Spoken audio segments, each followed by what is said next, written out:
Put your right hand in the box. What's in the box? Pain. Stop. Put your hand in the box. I hold at your neck. The gonja box. It's not fear.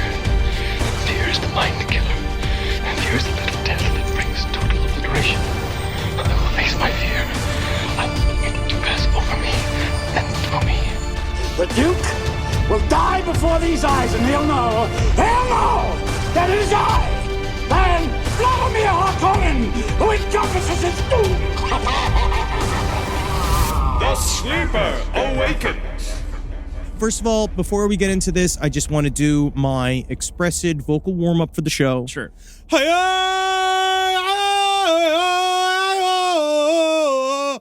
Oh, good. Now I'm Fremen. Two towers. There were two towers, but there was a building 7. There was also a building 7.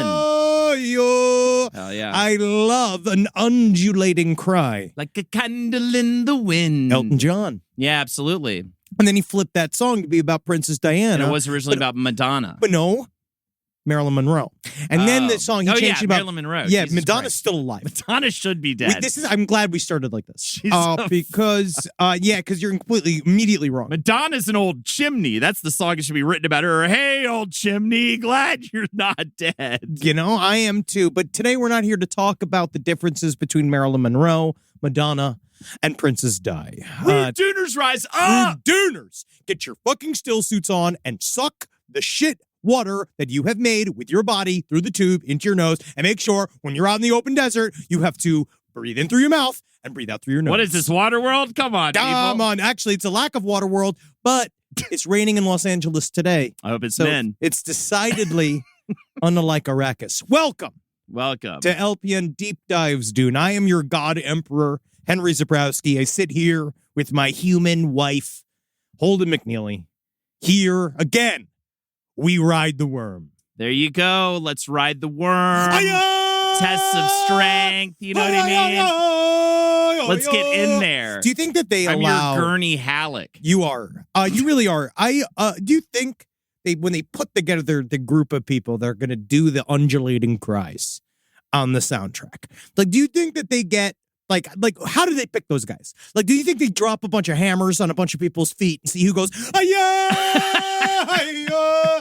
You know what I mean? Because it's fucking, they hit those undulating cries very, very, very hard. Look, it's trained professionals. You know what I mean? You haven't seen Io's Got Talent? Where the people come up one after the other. Now give us, what is your name and age? I am Busul, the base of the tower. Oh, fantastic. And what is your goal in your career, Busul? I will unite the tribes. All right. I will be named Muad'Dib, the desert mouse. All right, Big. That's a bit advantageous, but start whenever you're ready. Give us what you got. My little buttercup has the sweetest smile. But we are here today to talk about Dune 2. Now, Dune 2, we are back. I'm so happy. I got to see it twice. So nice. I saw it twice. I want to just initially throw it out there. I think when you and I we got to see an early screening. You tried to get a chant going of Dune 1. You tried to get a chant going of Muad'Dib. No one joined. Yeah. I was really high, so I was immediately uncomfortable by the whole thing. But I think, right, if I remember this correctly, we were all collectively blown away when it went Dune Part 1, right? Yeah, we're all like, what? What the fuck? Because, again, we were surprised. Yeah. Now we know that Dune 1 covered, honestly, about a third of the book. Yeah. So I knew that Dune 2, depending on what the H he was going to do, Denis Villeneuve, because now I know how to say his name, I want credit for that. There you go. I want French-Canadian merit for that. All right, there you go. Here's your fucking badge. Thank you. Yum. But so we were like, well, Dune 2's got a lot to cover, unless now I had heard aforementioned there was rumors that there was going to be a third Dune movie. So going into Dune 2, I was a little concerned that we were just going to get the second third of Dune. Oh, Like, God, and they were going to be like part 2 of three. I thought that when they got to, there was like a point because also the movie's it's long but suitably long. It ramped up as it went. We're going to go into longer. Just so you know, before we even begin, spoilers. We're going to be talking about the entire film and all of our That'd be opinions fun on if we it. just danced around everything that happened in the movie. People get mad vaguely. either way. I liked how there was sand. Yeah, I mean, this maybe worms. It's most of the reviews. You just got to say it because Eddie just barely said a thing about True Detective season 4, and a lot of people got upset. Women in that one, huh? Yeah. Was that the thing? No, Jodie Foster's good in it. We just said in the end is that it wasn't supernatural, but then everyone freaked out. That's a spoiler. There you go. But it's also then we realize it's actually not a spoiler at all. It's actually not a spoiler because actually there's like a lot of other shit in there and it does sort of hit. That's the actual spoiler, is it actually kind of doubles So back and it kind of hits. I'm just telling you, that's the extra spoiler. Nothing. I'm going to spoil everything that you've seen. Tar, it's fucking stupid. Tar was That's dumb? a spoiler. Wait, Maestro. Guess what happens at the end of Maestro? Shark jumps out of the water, eats his fucking dick. Wait, Tar, your opinion that Tar is stupid is not a spoiler. That's a spoiler, my friend. Tar was pretty good. Guess what Tar is backwards? Rat. That means a fucking sneaky-ass movie that nobody cared about. Yeah. Stupid-ass The movie. part there were big worms in that one, though. That was a surprise. That was When strange. she took those hooks out and she was like, not only can I compose, I can ride! Ay-ya! very good. I think you have a future in the business. You move on to the next round, Brannock. Yeah, Maud, bitch. Now, so back to Dune 2. So at the very beginning of Dune 2, I was a wee bit concerned because as the movie's going, you're like, oh, they got a lot of ground to cover. Oh, we're going to do. And then the surprise third act of Dune 2, I think, is one of the most exciting pieces of sci-fi action film since Empire Strikes Back. Yeah. This is definitely the Empire Strikes Back of this sequence of films because now we know that Denis Villeneuve plans a third film. Yes. So the Dune 2, as just a general sort of like mock-up, it covers the last 2/3 of the first book of Dune. Hey, can we just back up real quick? I just want to say in general thought about the movie. It was like a action ballet or something. It was so like music filled and so like my seat, the soundscape in the theater really is a movie to see in the theater. My seat was like rattling the entire time. In a way that I love, because this is what's funny is I bitched about Tenet so fucking hard, and part of that was how obnoxiously loud Wait a second, it was. but what's complaining about Tenet? It's the entire movie. I hated Tenet so much. I love Christopher Nolan, and I recently rewatched. I love Christopher Nolan. I rewatched Tenet, and I rewatched Inception. Uh-huh. I don't know if it's good. I don't think it is. I don't think either one of them were I good. think Inception's I think they're maybe beautiful. good, but Tenet is beautiful.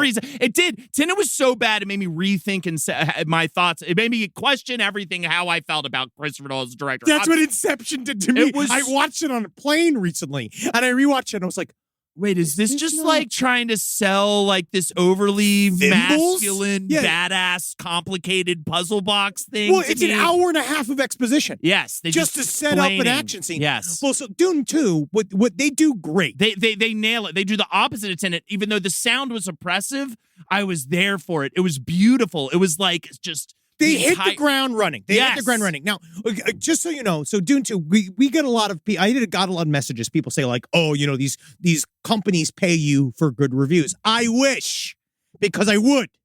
I'd take that fucking money and I'm gonna go straight to goddamn China. HelloFresh, bitches. Yeah, buddy.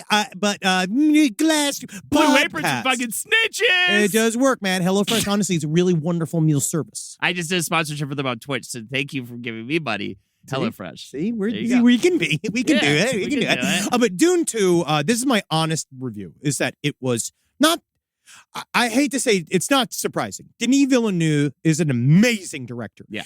And what I also love is that we get to sit here and critique the extremely hard work of some of the finest artisans in filmmaking.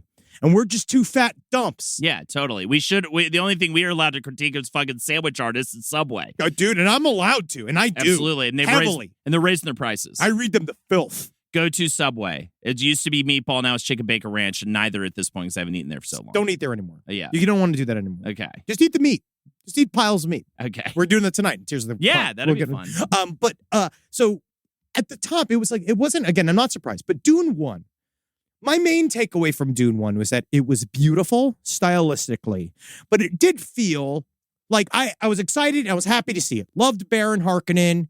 Loved, at the time, like I loved Timothée Chalamet Ding Dong as young Paul. I thought that he was good as the sort of confused man. Rebecca Ferguson is Dunkalicious. She's an incredible Jessica, and she's beautiful and she's powerful. All in the first one. Johnny, you're like, oh, what are they going to do with Zendaya? Obviously, they need to bump it up. The main true speed bump in Dune 1 is touchy. Watch it. Full disclosure. Ooh, watch it. Someone that might be identified as my brother-in-law works for a company owned by Jason Momoa. Ooh, So I really like his vodka. the Tequila. vodka is fine. Vodka. It's good. The vodka is good. His vodka is good. Okay. No, I'm trying to say this, and as many things, I think that he seems like an affable man. Okay. That's He's- a nice thing you said about him. He's a generous boss. That's another nice thing you've said about him. But I still feel as if he's not Duncan, Idaho. It's hard right? to. Okay, I will say. Because you notice they steal the attributes from Gurney Halleck that are in the book and they Yes. give them to Duncan Idaho. Yes. Duncan Idaho is supposed to be sort of this mysterious dude that's in too deep with the Fremen, that's actually sort of kind of inspirational to Paul, but he's dark, he's twisted. Yeah. He's so loyal to the Atreides that he's the only one that would accuse Jessica of being a traitor, which they took all that out of the movie anyway, right? That was Dune 1.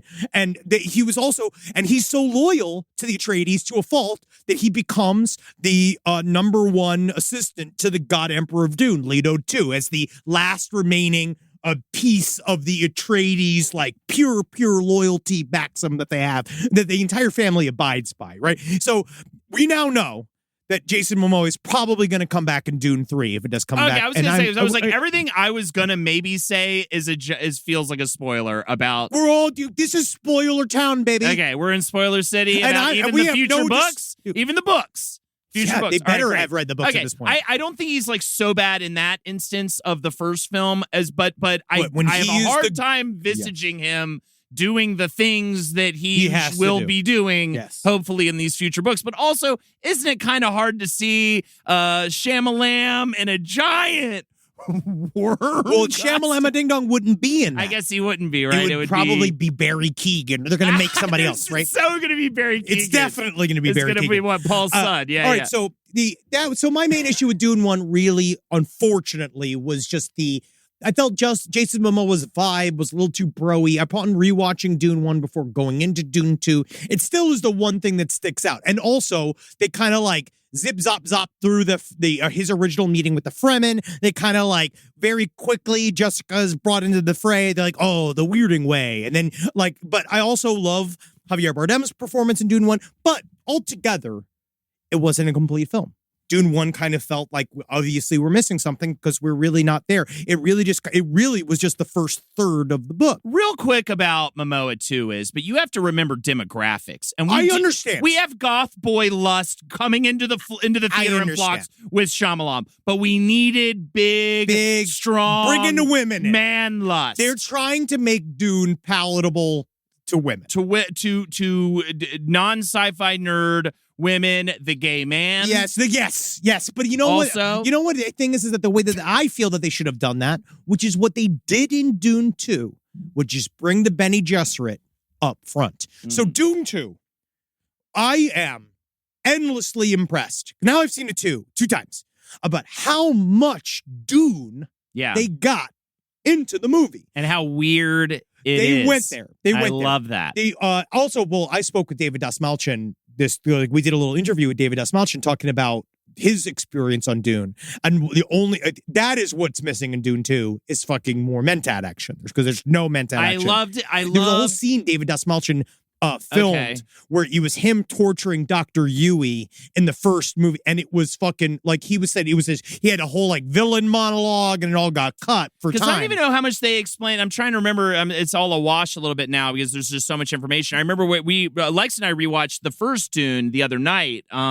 And there's a Mentat moment like right in the beginning of that movie. Thufir Hawat. His like You see him head go, goes up, yeah. and I'm just, and I paused. I was like, "Do you know what a Mentat is?" And she hadn't, so I explained the whole Butlerian jihad and everything. And then that he fucked for hours. And then we fucked.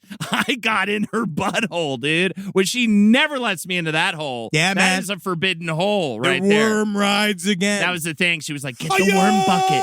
She's like, She was like, "Get the popcorn bucket, get it." I was like, "What do you want to do with it?" You know what I mean? It was amazing, dude. Yeah, so that was awesome. But anyways, besides that whole butthole moment, it was cool to explain her to that and be like, "Yeah, this is this whole other layer to this thing. You don't even know, like, watching these movies." And they haven't really explained the Butlerian jihad. No, they would not. No, why would they? It would be like Inception at that point. They'd just be like, "And then this is the background." That's and then it. this They is have the more background. More. You know what I feel like they should do, especially for Dune 3? Give out pamphlets.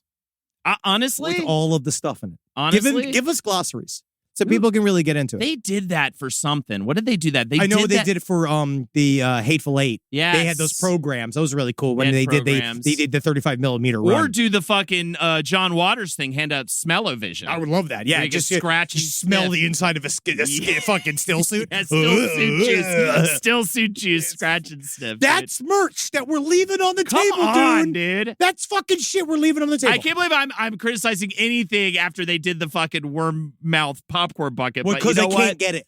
Yeah, It's because I couldn't fucking find brutal, it. huh? I actually have some friends that are reaching out. Really? Maybe this might be too inside Jackie baseball. has it. Yeah, I know. And she doesn't deserve it. Dave Bautista might be able to get me one. I'm trying to get Oh. some inroads. Dude, Dave he was Bautista. so fucking good. So fucking good. All right, so let's start from the top. So Yeah. Princess Irulan is now kind of shown more in this movie. Florence Pugh plays Princess Irulan. I like what they did with Princess Irulan. I think that she did a really good job because you forget, and when they don't really expressly talk about in Dune 2, but I think is great that they do it without expressing it. They show, not tell, which is that she's Bene Gesserit and what she's going to do in Dune 3. Essentially, like, this is all setting up the storyline of Princess Irulan is going to set up her position in Dune Messiah if and when they get to it. Then you have Christopher Walken. It begins with them talking about, like, obviously, now that the Harkonnens have the Dune, which is also I love. The movie hard starts with fucking all of Harkonnen, Onan, Arakeen, guys coming in and out. Christopher Walken needs to maybe needs to take a break. He looked scared and tired. Yeah, I definitely. I love him. He was maybe the only person in there where it's like I always love him, but I felt like I was watching Christopher Walken in a Dune movie as opposed to like everybody his else was character. on Arrakis. Yeah, he was on a set. Yes, in Los Angeles. He was Christopher Walken. Like, and I know that's easy to say because he's very specifically himself in most of the things he does, but I don't know how to define it, how to describe it. Exactly. He's just not plugged in. He was like, I was waiting for him to ask where like craft services was. Yes, that's how it felt. That's how it felt. And then what I also love about this, and then it jumps into some hardcore Fremen action. Oh, yeah. And you made that noise when that Fremen action started. Yeah. And I was like, whoa, is Tool time here? Like, Yeah. Is there an Yeah. improvement happening Yeah. right now? But it jumps right into an assault of the Fremen against the Harkonnens. And because we know that now that Paul is in the desert, he's going to go from this child that is trained by the Atreides clan to being kind of brought into the ways of the desert. The Fremen people believe that he'd know it anyway. They do a cool device where Chani is sort of teaching him the ways of the desert, played by Zendaya, which I actually thought was a really good choice for her character. I was like, cool, this is what we do. But they showed how much the Fremen kick fucking ass, which I think is really important. Because I rewatched the David Lynch's Dune in the theater. It was awesome. I went and you forget, in that one, it's kind of rinky dinky. You forget how in the end, it's 2.5 hours of monologues. And then it's just Kyle MacLachlan going, and we're going to get him. And then they it's just the end of the movie. And then it rains. And you're like, what the fuck? But this just showed that the Fremen are a deadly fighting force. Yeah. Zendaya is like at first she's like, ooh, I like this guy. My one thing about Timothy Shamalama Ding Dong is that I love Timothy Shamalama Ding Dong as sad young prince. I love him as mystical, like confused about the prophecy. Less convinced in terms of a warrior way. Can you imagine him being able to tear open a sugar packet? Right. Never mind beating the living shit out of another giant man. Right. That is the only thing. He does good movement. And he did like fun in the fights. Like you could tell like he worked hard. But it's still just like you're fucking 100 pounds soaking wet. You're a human bookmark. Yeah. And you're literally going to go and you're going to fight the Saduka. Now that he's where he's at in the movie, then you're back to believing it. Like, you're back to believing him when he's, like, just in charge and he's just commanding people to do things and masterminding things and, making these hard, sad boy decisions. That makes sense. And one of the big choices that Dune 2 made that I also loved was that now we also know that Jessica is pregnant. Yes. We know that she's got full of cums. And it took, right? And they can talk, and they can have a chat. And they can talk, yes. But they kind of did it in a classy way, which is, like fine for me. But I kind of want a fetus going like, "Hey, I want it to be Gilbert Gottfried." Hey, yeah. I mean, like, coming. Look who's talking. That's what I prefer. Yeah. But what they did really fucking good in Dune 2 is that water of life sequence. Now the Fremen. They go through the whole rigmarole saying that our Reverend Mother is dying. If you want to be a part of our community, you're going to need to take her place. That is Stilgar to Jessica. She basically says, okay, I have no choice. Meanwhile, Timothée Chalamet Ding Dong goes to play with worms with Zendaya. And so she goes in, that cool sequence of like the creepy old Reverend Mother. She goes in. They called her the Sayadina. That's their version of the Reverend Mother, if you remember. But one of my favorite bits in the whole movie was watching that fetus get splooged with blue. Because partially right before the movie, I don't know if you heard me, I was fucking... You were moaning in ecstasy. Oh. Yeah, that was weird. I thought it was like, is he coming? Are we... That's my new cum noise. I go, I will say before the movie, there was a lot of fun people screaming about worms. Well, that was really surprising in Dune 2 because LA is famous for having kind of like uptight audiences as far as I'm concerned. But like people were going, where are the worms? And I gotta laugh. I forget what trailer it was that we even watched, but it was this big action trailer that at the end, because people were screaming for worms, at the end of the trailer I just went, no worms! Yeah, the crowd laughed. But that was the problem, but then that spurred other people. I inspired a bunch of dickheads, but they all got shushed in the beginning, but I actually just feel bad because I set them up to get shushed, and I'm sorry for the dickheads. That's why the comedians, it's all about editing. And I was drunk, so I should have had less sense and said more things. No, I that's know comedian instinct. I know when to hold them. I know when to fold them. Yep, and you know when to scream, where are the worms? Yep. Now, they go, the water of life sequence, that's what I love. So the baby's talking to it, but like, when it gets, part of what I was, and I've been mad about, which is the erasure of blue when it comes to spice. Right, so in Dune 2 and the beginning of Dune 1, you see to them they make the spice look a bunch of shiny crystals. Mm-hmm. But my thing is that, remember flavonoids? Yeah, they used to put in gum. Flavonoids, yeah, totally. Yeah, and they had that whole thing where a bunch of women wanted to marry him or be with him or whatever, and then they all got you know what I'm talking about. But these guys they got sparkles in there, and my thing is that spice is fucking blue, which is why their eyes turn blue. Right? Why in the living fuck would their eyes turn blue? It's our life if the spice water right here isn't fucking blue. Right. And they go and look for the spice and they look for the shiny patch. And it's like, what is this? Cher's underwear drawer? I am looking for fucking blue spots. Right. That's where the spice should be. Now, why is this so annoyingly important to you?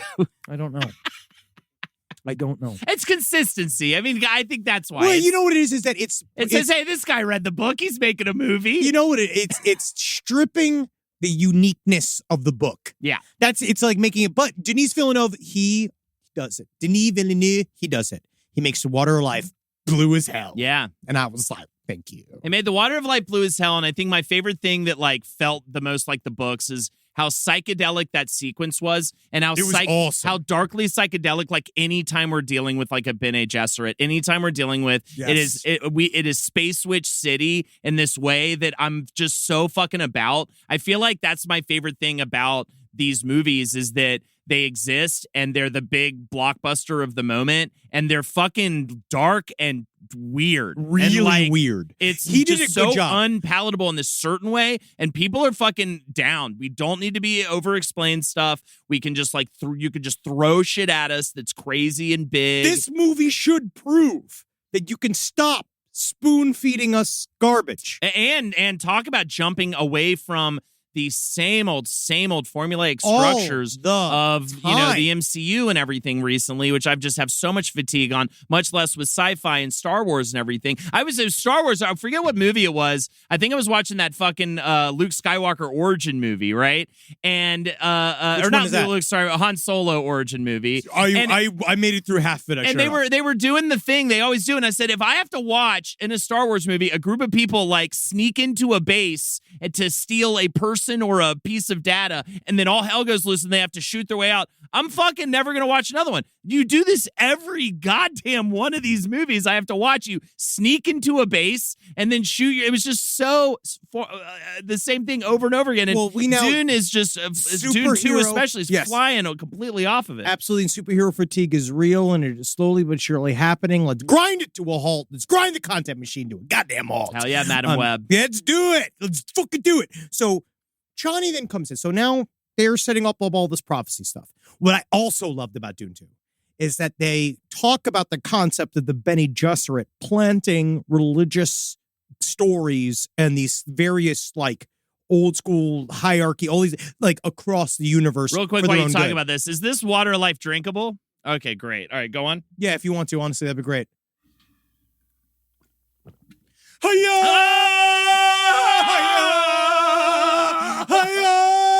Oh my God, my balls are turning blue. Tell me the fucking future, dude. You're gonna die, man. I knew that. I knew it was gonna happen. So just because they do a really good job of because Timothée Chalamet Ding Dong is going I'm not the Messiah, right? Because he's trying to be what's his name? Who's the guy in Texas that everyone's trying to always going against Greg Abbott? Texas Frank. Who's the guy that Beto? Texas Pete, the hot sauce guy. Yeah, Timothée Chalamet Ding Dong is trying to make Paul like Beto. Okay. You remember from Texas that guy that people like? Waco or what is his name? John. Yeah. Beto. No, man. That I don't know guy? names. I'm just gonna say Beto fake names. O'Rourke. That's the guy. Yeah. Okay. He's trying to make him super fair or whatever, and being like, "No, mummy, no. The famine must save themselves," right? And she's just like, "No, you're going to do as prophesied," because she believes she survives the water of life, as we know. I'm not going into plot points because you guys fucking know the books at this point. I don't know what to tell you. But the Stilgar is played extremely well by Javier Bardem. Yeah, the Stilgar is the one. I loved how they sort of did this mechanism about the prophecy and the all of them kind of trying to figure out whether or not it's real, whether or not and Stilgar being the true believer, and the one moment of actual comedy in the entire movie is Stilgar's, which is great. Javier Bardem kind of comes onto his own in this because in the first one he kind of seemed more like a general guy, because it's everybody who's not white. Is in the Fremens, you know what I mean? So but the rest of him was he's great in this movie. And then also Zendaya, they used the Chani characters. So one of the big changes that they did in Dune 2 was that they took the Chani character and they made it that's the ticking clock, they call it sometimes, right? That's a term they use in television where it's there's a character that moves the plot along by coming into the room. I did it for Hero Stillborn. I came in the room and I'd go guys, everybody else had cool stuff to do. Right. And I'd sit there all day doing nothing. And then I'd come at the end of a scene and go, guys, we got to get out of here. Right. And that was the only function I served. It was to end scenes or to move plot along. And so Zendaya, it's a little bit of that because she's always, and this, I feel like I might get a lot of hate mail for this, but wouldn't it be nice to see Zendaya smile? You know what I mean? Wouldn't it be nice to see it just have, she's got such a beautiful smile. She's always frowning. She's a grimacer. She's for great sure. though. She's a great, wonderful actor. She's got screen presence. She is awesome to see. But you know what I mean? As a guy, as a man, I just want to see that smile. Where's the smile?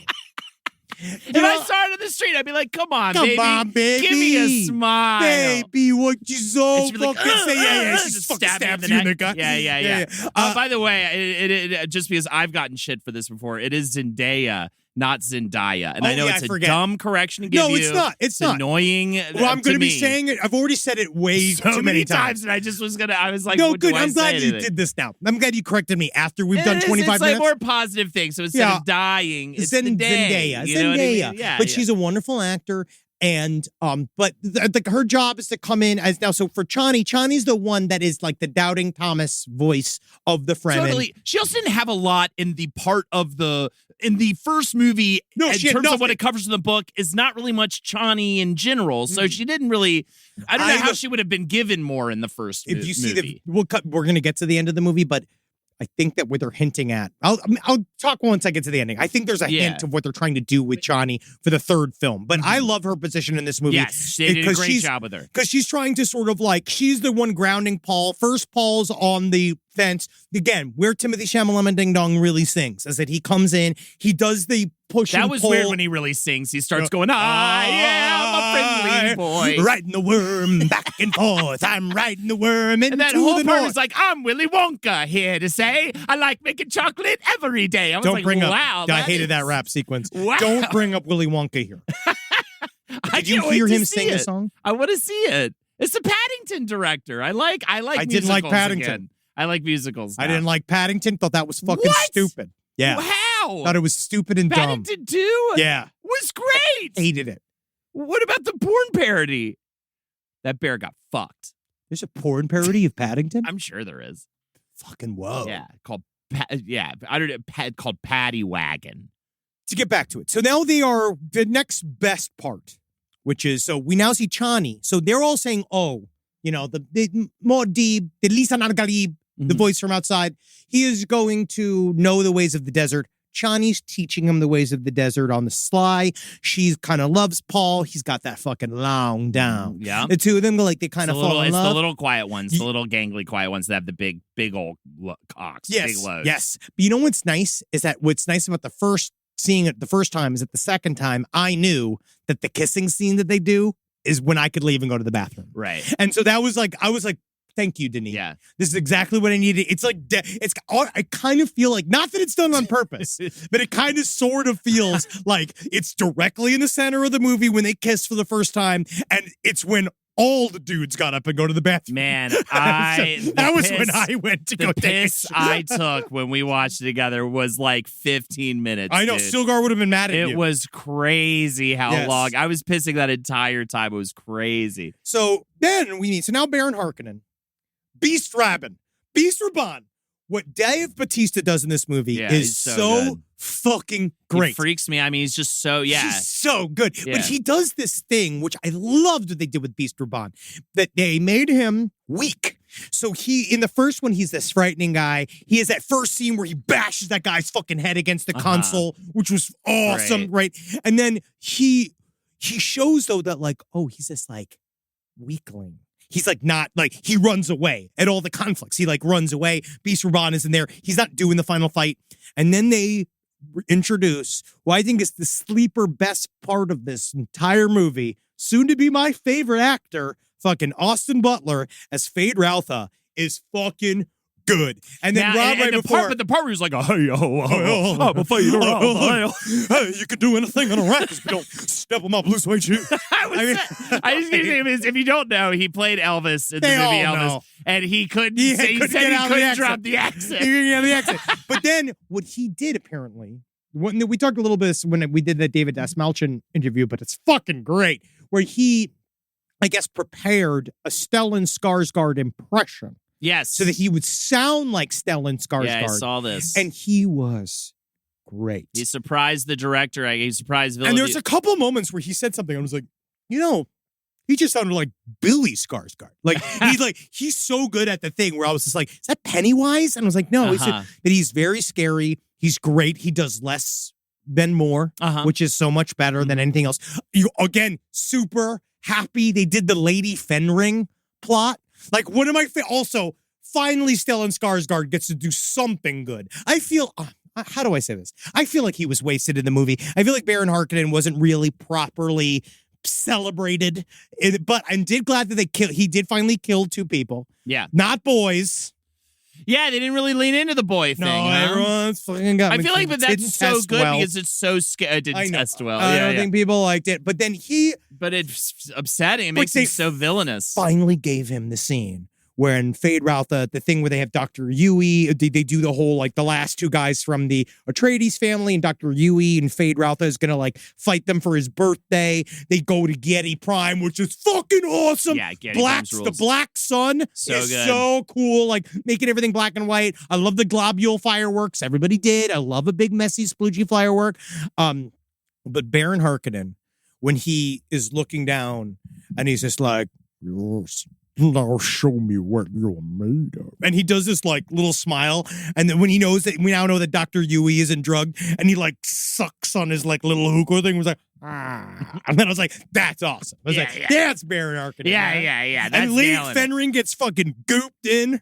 Mm-hmm. They just like that was also showed the power of the Bene Gesserit. I love all of the Bene Gesserit stuff. All in this the movie. Bene Gesserit shit is So probably my favorite shit. good. I think the Harkonnen shit was my favorite shit in the first movie. The Bene Gesserit stuff in this My is so favorite. fantastically nailed, and like I said, psychedelic but intense and dark. Denis Villeneuve knows Dune. Yes, he knows the books. I think at first, not that I was ever truly worried because he's a master filmmaker, but in the first one, you're like, okay, stylistically, I like the style and I like the vibe, but still, it's like, we got a lot of Dune to get to. That's how it kind of felt. But when like Dune 2, I was like, this guy fucking knows exactly what's going on because he does all of the biological, political stuff that the Bene Gesserit does, like that scene with Lady Fenring being like, the bloodline is secured. Which like, oh yeah, she got that cum. Mm-hmm. And then fucking Fade Routha. That scene is great with Lady Fenring, and she's walking through the hallway, and he's like, "Oh, you're lost." And then he comes behind her with the knife. It's fucking great. It's the minimalism of the dialogue meeting with the Yes. maximalism of the soundscape and visuals, right? So good. And that is working so well for me. And I think, again, not to keep shitting on something like Inception, but like I almost... Like my memory of the movie, there's no is like if you had said to me the next day, like, wow, there was only like 3 lines of dialogue in that entire movie. Wasn't that crazy? And I would have been like, yeah, that was like amazing. Like, and yet they're telling all of this story. You're getting all of it. It's beautifully done. It's completely incredibly clear. done. And then I love the trip to the South, all the stuff where Jessica's getting scary. Uh-huh. I love Jessica getting scary, knowing that something scary is coming. We are starting to kind of feel this sort of icky feeling of maybe this holy war that Timothy Chalamet Ding Dong is talking about. Like, he does a good job with that. It's still more like, bro, bring on the holy war, dude. Because I'm excited to see it, of course. Now, Fade Routha, the attack on Sietch Tabir is great.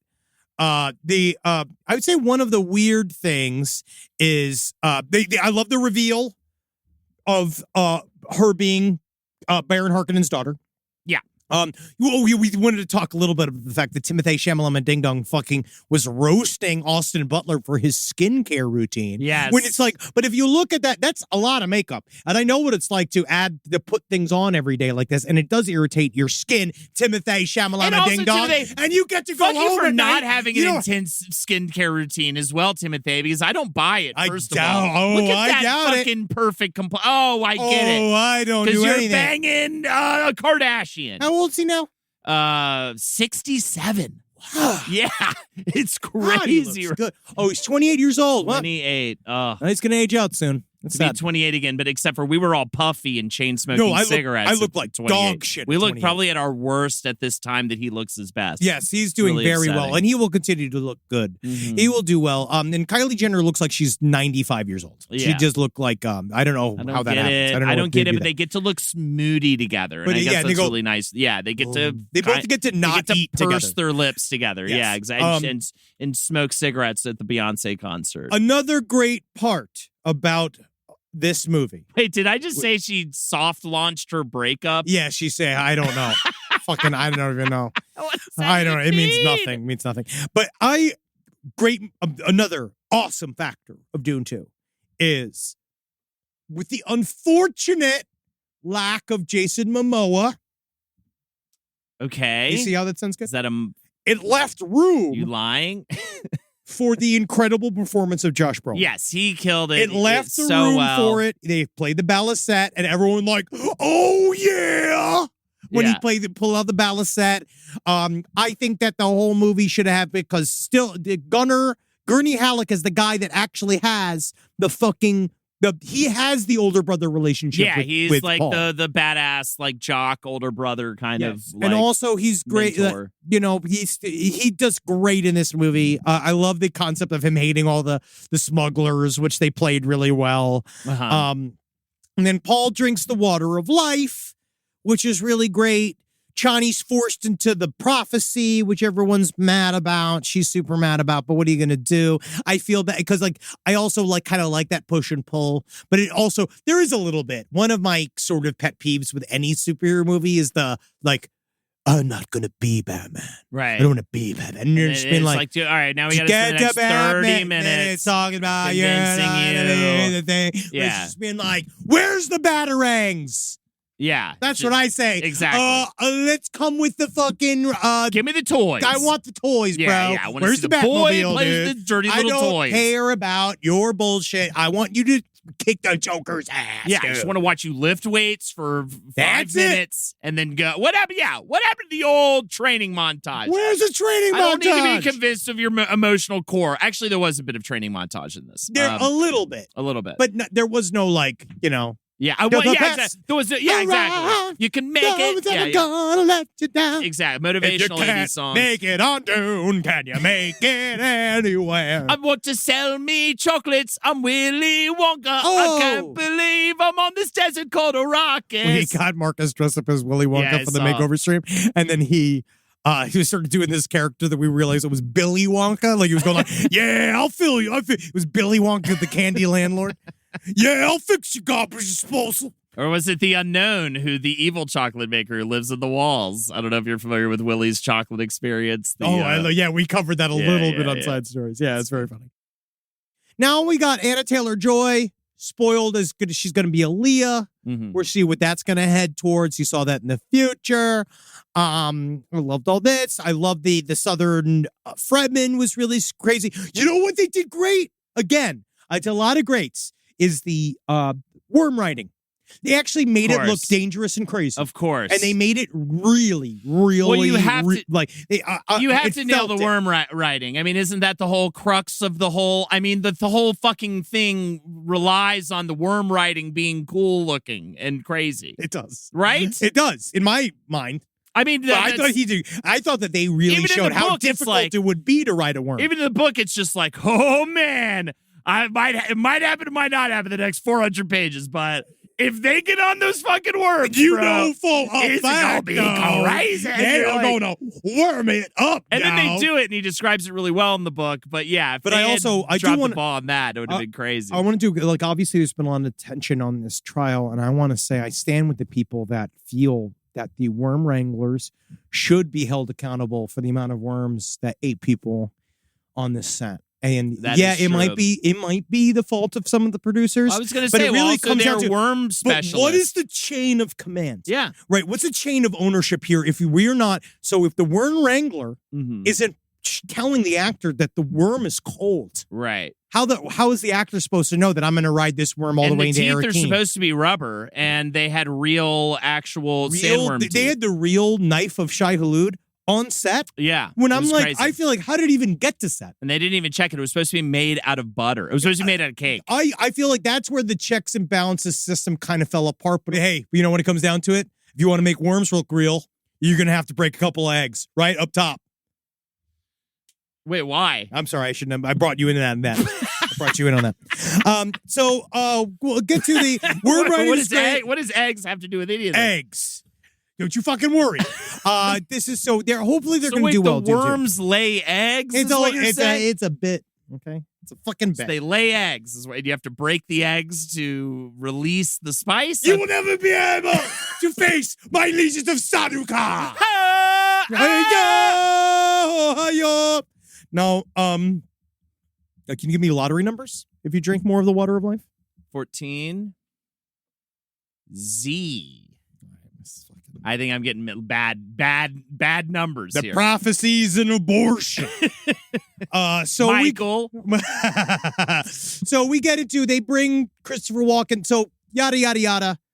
Leads up to the best sequence in the movie. So at this point, truly, but that's what I was kind of saying before, where now the movie's going for like 2 hours and 15 minutes. And I was just like, all right, he rides the worm. Yeah. And I was like, oh no. Are they going to cut this off before? Are we going to have is Dune 3 going to be just this battle? Like, is that all it's going to be? That's what kind of thought they was going to do. But thankfully, I was like, they started picking up the pace. And the worm attack onto Arakeen. Great. Fucking killer. They show up. Cavalry shows up. It was good. Everybody gets fucking murdered. Yeah. And then Irulan comes in. Again, a little moment that takes me out. Christopher Walken shuffling into the throne room after they have taken him by Who should have played him that role? I feel like you can stunt cast it. You know who should have been, Honestly. man? You know who really should have been if this was back in the day? If we could have done it, Santa Claus? Paul Rubens. Paul Rubens. Would've been Somebody great. like that, like an aloof weirdo, like maybe some other, because Christopher Walken makes sense, unfortunately, 10 years ago. Yeah. You know what I mean? Where like he's a little, which I also kind of why they did it is because you're supposed to kind of see that the Shaddam Emperor is kind of on his last legs and all this kind of ending. You gotta get but they it also, old. but the Dune 2 did great in explaining a little bit about the Lance Rod. They never said the term, but they kind of talked a little bit about that. Now I really want to talk about and then the fight between Fade Routha and Timothy Chalamet and Ding Dong was really good. These are my only. That was great. I have only one real gripe with the movie. The stuff after that with the whole like sequence of The only gripe I have is we've come this far, and if we've done so much Dune, and you're not going to have a baby kill Baron Harkonnen. Yeah. That's the only thing is that Yeah. is that I miss having that. That is the best sequence upon rewatching the David Lynch's Dune. I just cackled It's great. in that scene. We have But to I be think- like, you will have to face the revenge of my brother. Like, and then It's she's like, that's my favorite. It is the absolutely trying to avoid the Darth Vader. No, Yes, we've, I understand. We've done so well up to now. It's very this serious. is such a fucking risky move to try to have that happen, right? Yes. And it might have made the movie more talked about for years to come. But I would it think have so. given us another movie? Because even Maybe just not. the cuts to the embryo made people being like, this is weird. Yeah. And you're like, this is Dune, bro. Yeah, it's Wait till Dune. fucking the next two books where you have 2 5-year-old twins that talk with the minds of 1,000,000-year-old people. Yeah, and then, exactly. And We're then not one just of them, sneaking into a base to steal a princess for the fucking 12th time. no, a baby kills the main villain. Yeah. And it's incredible. And also, are we going to do the thing where he sees through the eyes of his child? Remember the end of Messiah? Like him seeing through the eyes of his child in order to kill Skytail? Are we Right. going to see that? And this is kind of where I think that they're going to set things up a little differently for Dune 3. So now, at the very end, we now know. Yeah. Paul is one again. Paul is one. The good guys won. And this is where we really Good see. guy? Question mark? Exactly. I don't know. This is where Denis Villeneuve truly understands Dune. Because Dune Messiah shows that, yes, if Luke Skywalker wins, eventually Luke Skywalker is going to be a sellout. Right. It's what happens. As soon as you get It's going to be a just little bitch. you're just going to become the dictator that you so fought You're against. going to become dad. You're going to be. You're going to have to. We all do it. Yeah. I found myself the other day muttering under my own breath what my mother used to say, which is like, all I do is clean. That's all you should say. All I do is clean. And I found myself saying that the other day. And you will find yourself doing the same. Paul, Shamalama Ding Dong, because you're going to end up becoming, he finally hints that, it actually might not be good that the prophecy has come to pass. Because yes, now the Atreides do have the power of Arrakis, but it ain't Duke Leto that's got the power over Arrakis. It's Paul. And Paul is nuts now. And so he does this great fight with Fade Routha. That was Right. really good. Yeah. Because then he also did the thing, you notice, he did the thing that Gurney does to him Right. in the first movie, where he gets stabbed in the shoulder, but he stabs him in the belly. Like it's the same move that Gurney does. So Totally cool, awesome. Cool wink. Didn't love when the lady Ghostbusters showed up. I thought that was a weird way to try to get that reboot to happen again. I was like, I don't think this is appropriate at all. You know what I mean? Leslie Jones is Does like 7-minute long improv quick going like talking and yeah. That was totally it was weird. unexpected. Totally bizarre. Yeah, I did feel the Dune Lady Ghostbusters crossover is going to surprise Especially when they some. just kept going, make it happen. Can we make it happen? Make Can we it make happen. it happen? And then Paul Another Feig comes out. movie? Paul Feig comes out and he just talks about his grandchildren and how he hopes to build a legacy for Right. them and then how Scorsese good this would be came for out him. was just like Native Americans. We took the land. He and I said was a like, whole that's thing about it. a weird But he going two-camera like, but monologue. not me, I'm Italian. They broke the I'm from Italy. They broke the seventh wall. It was fucking crazy. That was crazy when they showed up Showed up behind in us. the theater and started shaking everybody's hands. That was fucking crazy. I was like, is this? And everyone kept saying, no, this is still the This movie. is still the movie. And I was like, man, this is crazy. But the end of Dune, I think, is setting up. Because you remember how in Dune 2, in Dune Messiah, the books, Okay, they set up You have the to specify. Yes, in Dune Messiah, the books, they specify that there are people that are rising against Paul, like within the Fremen, like that the Fremen is fractured. I think they're going to make Chani a light villain at the beginning, where she's going to be like revolting against Paul. But then he does say in that scene, she'll get over it in time. So I do think that they do have to do the thing where she has babies, because that is the prophecy, is that Is if she part of gives it. birth, she dies, which I think is a part of, because that's supposed to be why he's so, like, I think it's also interesting because it also shows the priorities of Frank Herbert, because in the original Dune, he's mostly just sad about how his wife's going to die and not about, like, he does think about the billions of people that die in the Holy War, but he's way more concerned that Chani's going to die. I read a really compelling article that was talking about how Villenueve, Denny, I'll say Denny. You think he eats at Denny's? And he's like, hey, I'm Denny. You know, he tells the waiter or whatever. Anyways. You just got your French-Canadian merit badge taken from you. So I think that he, from what I was reading, at least from what this person speculated, is that he was sliding stuff in his movie version more towards this whole concept of like making the whole thing about this like anti-white savior thing, Which is right? what the books are Where about. it's trying to be. It's trying to say. The whole point of the books are to say The that whole point of the books say John F. Kennedy is a fucking don't trust that guy. It was the whole point of the books, right? It was like be careful charismatic, pretty young, person. We are too quick to follow along with what they want to say. Especially somebody who says they're going to show up and wrap it all up and fix everything and all you got to do is storm that building.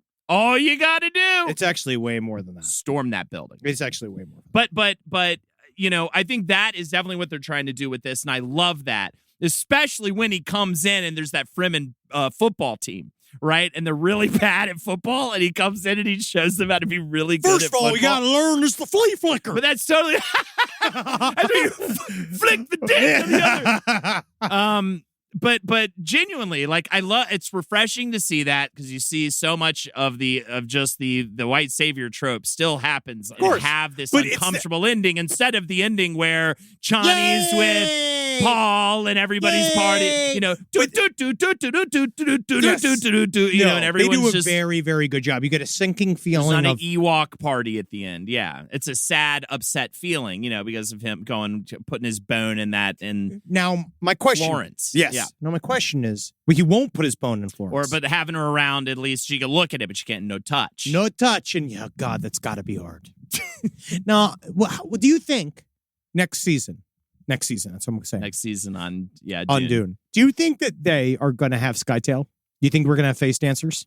There must be. Man, face I dancers. Hope so, man. Because you remember, because like in the books, they're face fucking dancers weird. are a completely of an incredibly important. But they're like a little like goblin guy. Now, are they not more fundamental to the Children of Dune than Dune Messiah? Well, no, Dune Messiah. You remember, it starts with like the Reverend Mother, Reverend Mother Gaiam, Skytail. That's the face dancer that insinuates his in, and then it leads to the Gola, because they help facilitate the Gola.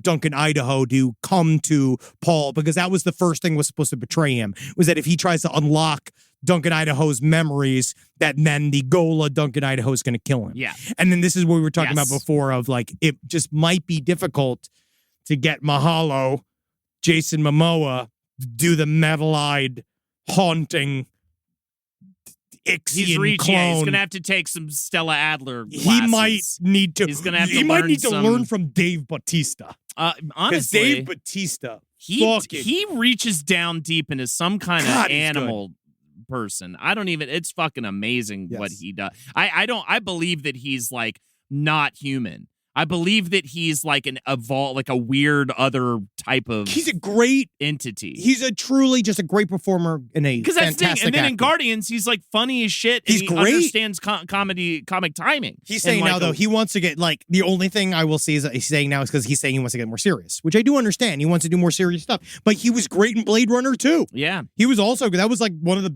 honestly, the only fantastic. part I really liked in Blade Runner 2049 was that Yeah. whole sequence. I loved it. And I like Ryan Gosling in it. I just felt like Harrison Ford was too old for that. And everybody, one thing about it, Blade Runner 2049 too, is that everyone else was in future clothes. Harrison Ford was in a t-shirt. I just don't think he was. Yeah, I think He was just in this. He just was they just needed him, collecting man. money. Yeah, they just needed had him to do it. I mean, he's the walk-in experience of that movie. No, guys, this was like I don't know. This was just, it's so good to be back. Dune 3, we're going to do this again, obviously. Any final thoughts before we leave them? Yeah, I feel like if your name's Gary or Sam, you should see this movie. I think that I want to try seeing it in different ways. I want to try cut my dick off and see it, or like eat a bunch of hot sauce and see it, something like that. You know, good, cogent. Shouts to the Texas, what's his name? Beaupert or whatever his name is, the guy Lauren we brought up Beaupert? earlier. Yeah, No, Greg yeah. Abbott. No, but I O'Rourke. did see Beetlejuice the musical, and we did make a lot of jokes about how I was gonna vape in front of a pregnant woman. Did you do it? No, but we got pretty lit up, dude. Lex and I did. It was good. It was good. Oh yeah, Beetlejuice the musical is pretty refreshingly like solid. You know what I mean? I know that we have too many of these like licensed properties that we keep making out of musicals out of them, but also Timothy's setting himself up for a pretty interesting project. I'm not bullshitting you here. He's proven himself to be able to star in a musical. He's proven himself to be able to star as Paul Atreides in Dune. Maybe some years down the line, after they're completely done with this franchise and they want to revisit it with song, I think he'd be fucking great. I think you could bring back most of those guys. You'd probably have to replace like Chani, whatever. I don't think Zendaya's got pipes. I don't know if she does. Timothy, my problem with Timothy singing, it's very thin. Right. It's very thin. Yeah, Because yeah. he does a version of the Raindrops and Roses. What's the song in it from Willy Wonka, the original? It's The Candy Man cannot World sing. of Pure Imagination. Yes, he sings that song. And he sounds like a computer singing. Like he doesn't sound like a man singing. But Timothy Chalamet Ding Dong, you have my Dune seal of approval. Blessed be. Blessed be the maker. Blessed I be his genuinely water. do want to say this. All bullshit and jokes aside, me being a constant piece of shit aside. Mhm. I don't know how you do that, but that's fine. It is absolutely a movie. We saw this movie at 10:30 p.m. I now have a toddler. My bedtime is like 11. I mean, the movie started at my bedtime when I should be considering turning the lights out. We had several drinks. We also had much eating at the Barney's Beanery. This was and it was bad, not bad food, but it was bad Chicken for you nuggets. food. Yeah, it was not a. I had tendies and not I a had food that makes you be able to like get up with a pep in your step, right? But what else? What is food that's going to get you up in a pep in the step? We're going to have salads at 8 o'clock at Barney's Beanery. I only had on my person at that point indica edibles. Yeah. So I ate a bunch. It wasn't a bunch. 20 milligrams of indica edibles. That's a good amount for me. I like to keep the tolerance low. Man, that movie did not feel like 2 hours and 45 minutes. It zips right past, man. I absolutely had a moment. We both did, like, close-ish to the end where we were like, just because it was 1:30 in the morning. Well, the worst, honestly, my main issue was that there was 45 minutes of trailers. Yes. 45. Killing me. And they're not even sci-fi movies. Killing It's all me. just like Anne Hathaway. Twisters. I was Twisters like, is sci-fi. It's horseshit. It sounds like what you do to fat kids at camp. You apologize to Jackie right Fucking now. She's been Anne- looking forward to that movie. Do you know your sister wants to be a tornado chaser? That's always been what she wanted. She fucking She only has- if a tornado she was has- chasing her way in her fucking vagina. All right. She has multiple tornado tracking apps. Multiple. I just want to We throw are it in out there. Los Angeles. There are no tornadoes here. So So I will just say this movie was like a breeze. It will absolutely suck you in. I am such a talk about superhero fatigue. I have over 2-hour movie fatigue. Oh yeah, me too. And this did not feel in like Avatar it. 2, I went to the bathroom 2 times. Yeah. And I hid in the bathroom. I literally was just sat on the Tenet, toilet, I just kept being leaving. like, can this be over? Tenet was the first movie I got to see in the theater after but COVID. What's not exciting about pandemic. Holden, what's not exciting about Tenet? I kept making up excuses to leave the theater to Yes. like sit. I made Texas me up. miss smoking cigarettes. This movie Avatar wasn't 2 that. made me miss smoking cigarettes. And I think more importantly than any of that, with how formulaic this shit in the theaters is, it is a massive Hollywood blockbuster that feels like a wholly unique experience. it's a real movie, and it's Dune, man. Yeah, it's Dune, man. It is like our fucking current Shakespeare or whatever you want to call it. It is like our epic, beautiful, amazing shit, but done in a way that makes you go, fuck yeah, motherfucker! Yeah. You know what I mean? Bro. Yeah, man. So that's man, my last final take. Henry, go I out leave there, it to you. See some Dune. Go buy David Lynch's Dune on DVD. Yeah. Bring him some money, okay? Because David Lynch needs it. He's gonna be dead soon. Definitely He's eat smoking the too much. sativa edibles for that one. though, 'cause Definitely it sativa edibles. slows Yes. a dude. And it is unfortunate the end of that film is not good. But the one thing that also I will say, you know what I do miss? Space Navigators. Yeah. That shit was good. I miss a little bit of the Navigators in this, but There you maybe go. we'll see some Navigators in Dune 3. I'm hoping. Please let me read for Bijaz, Denis Villeneuve. That's what we're doing now. Please just let me now be. we're just doing requests to be in the movie. Mr. Villeneuve, I learned how to say your name. Can you please just let me be Bijaz? I'll just be like a dumb Fremen that doesn't, You're not going to be a Fremen. You don't think they're gonna? You don't think I can play a Fremen? I feel that. You don't think I can play? Oh, Let's woke just Henry. say- Woke Henry doesn't think I can be a Fremen. Interesting. I don't. No, it's not the skin color. I think it's your body. Wow. Because I don't know if you look like a Wow. man that can carefully and silently traipse Woke along the Henry, desert. fat shaming again. Wow. That's the opposite of woke. Interesting. I'm just saying that you need to. I'm just saying that you just don't. I don't know if I yet believe that you're one of the Fadaken. I could play Fangor Slimeskin. Yeah, that's the Fremen who's not good at anything. Yeah. You want to buy some of my socks? Yeah, They just got holes in honestly, 'em. the reason why it'd be even worse to try to make him leave because just the racket he would do. I know snake magic. He's called It's 3 better than worm worms magic. already this morning. And it has been difficult, honestly, on all of us because we got to keep catching these worms. So go check out Dune 2. Give him your money and tell him Last Podcast Network sent you. Yeah. It doesn't do anything. I mean, Or again, Root we don't Dinner, get paid. Scream Root Dinners in the theater. Root rise up. Rise up, bitches. And so now, the sleeper awakens. Are you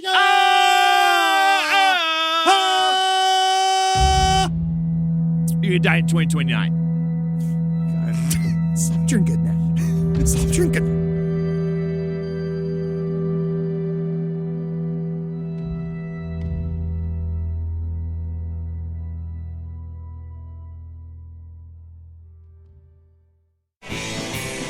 This show is made possible by listeners like you.